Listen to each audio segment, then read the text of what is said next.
Siz буга чейин да дыйканчылык кылып, картошка айдап, арпа айдап, буудай айдап, жакшы пайда таппай келсеңиз, эми силерге жакшы мүмкүнчүлүк түзүлдү. Мына эгерде өзүңөрдүн поляларыңарды ушундай кармап, ушундай казыктар менен, стойкалар менен атайын жакшы мүмкүнчүлүктөр түзүлүп атат. Мына сетка да чыгып атат, стойка да чыгып атат Ысык көл областында.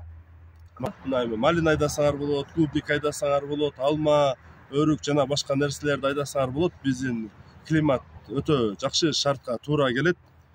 Булардын деле баасы арзан эле болуп калды. Мына стойкалардын штугу 350 сом, сетканыкы 2300 сом 50 метр.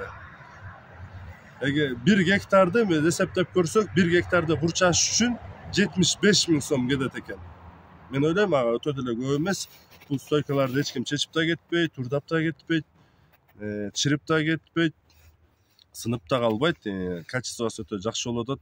Эгерде жаз алды менен эмне кылам деп ойлонуп жаткан болсоңуз, поляларыңарды курчап туруп, ушундай малина айдасаңар түшүм жакшы берип, жакшы пайда таап атышат. Эгерде эртерээк малина айдагандар, сиз дагы шашылыңыздар. Малина, клубника айдап, биздин климат өтө туура келет экен жана жакшы сорттору келип атат.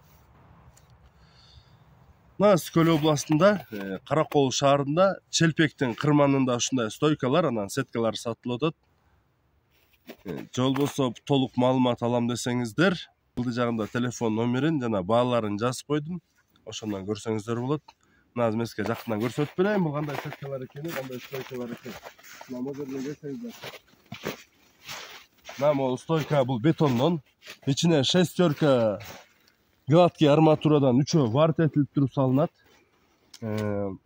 Бул өтө качестволуу кыймылдабайт. Мына бул 3 менен болот, мына сынбайт.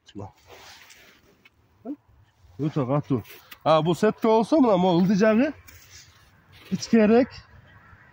Бул ылдый жагынан өстө көтө албайт. Анан өйдөлөгөн сайын жоонураак мына бuyагы бир карыш экен.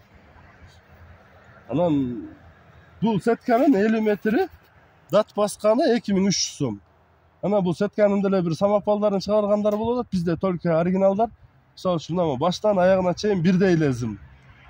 Бул каленый зым, бул жөн эле зым эмес. Малдар өтө албайт, күнү тешип кете албайт, көрдүңөрбү? Ичинде бир дагы мал жок. Эгерде сиздин поляңызды мал тебелеп чарчаган болсоңуздар, чалыңыздар, келиңиздер, поляңарды курчабаңыздар, биз сиздерге жардам беребиз. Ушундай стойкаларды чыгарып беребиз, сеткаларды чыгарып беребиз. Бизге байланышыңыздар, же болбосо сизди кызыктырса ушул телефон ылдый жагынан телефон номериңиздерди жазып коюңуздар. Биз өзүбүз байланышка чыгабыз.